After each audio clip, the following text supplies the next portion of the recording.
Hi friends, welcome back to பிரித்தாவியன்.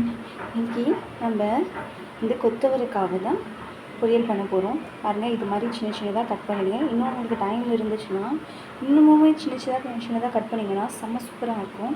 இப்போ இது மாதிரி கட் பண்ணி வச்சு தான் என்ன பண்ணலான்னு பார்க்கலாம் வாங்க. இப்போது இந்த கொத்தவரைக்காயெல்லாம் குக்கரில் போட்டுவிட்டேன். ஒரு 2 விசில் விட்டால் ஓரளவுக்கு நல்லா வெந்துடும். இப்போது இதில் தேவையான அளவுக்கு தண்ணி ஊற்றிக்கலாம்.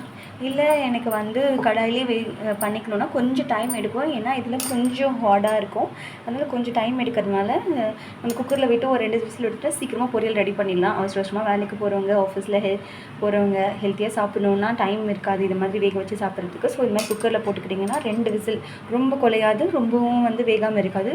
கரெக்டான கன்சிஸ்டன்ஸில் 2 விசிலில் வெந்துடும். இப்போ இது ஒரு 2 விசில் விட்டு எடுத்துக்கலாம். இப்போது சைடில் ஒரு பாத்திரத்தில் எண்ணெய், கடுகு, கருவேப்பிலை, கொஞ்சமாக பெருங்காயம். நான் சமைக்கிற எல்லாத்துலேயுமே பெருங்காயம் மறக்காமல் போடுவேன். இப்போது அந்த பொரியலுக்கு தேவையான அளவுக்கு வெங்காயம் பொடியாக கட் பண்ணி அதை பொன்னிறமாக வதக்கிக்கலாம்.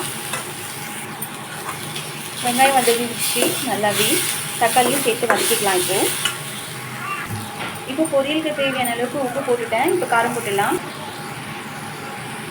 இப்போ காரமாக போட்டுட்டேன், வதக்கிட்டு இதுக்கு 2 விசில் வந்துடுச்சு. இப்போ கொத்தவரைக்காய் அதை எடுத்து போட்டுடலாம். விசில் எடுத்துகிட்டு இப்போ பாருங்கள் 2 விசில் சூப்பராக வந்துடுச்சு. இதை இப்போ கடாயில் போட்டுடலாம்.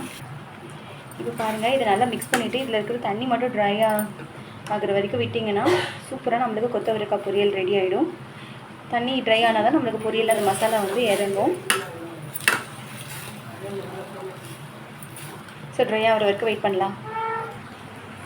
ஃப்ரெண்ட்ஸ், இப்போ பொரியல் சூப்பராக ரெடி ஆகிடுச்சு. நீங்கள் ரசத்துக்கு, சாம்பாருக்குலாம் வச்சு சாப்பிட்டிங்கன்னா அவ்வளோ சூப்பராக இருக்கும். கண்டிப்பாக ட்ரை பண்ணிங்க. ஆக்சுவலாக இதில் வேர்க்கடலை போட்டாலோ தேங்காய் போட்டாலோ கூட இன்னும் சூப்பராக இருக்கும். ஆனால் இது என்னென்னா நிறைய நேரத்துக்கு தாங்காது. தேங்காய் போட்டாலோ இல்லை வேர்க்கடலைலாம் போட்டாலோ ரொம்ப நேரத்துக்கு தாங்காது. ஸோ அதனால் இது மாதிரி சிம்பிளாகவே பண்ணிக்கோங்க. தேங்க்ஸ் ஃபார் வாட்சிங்.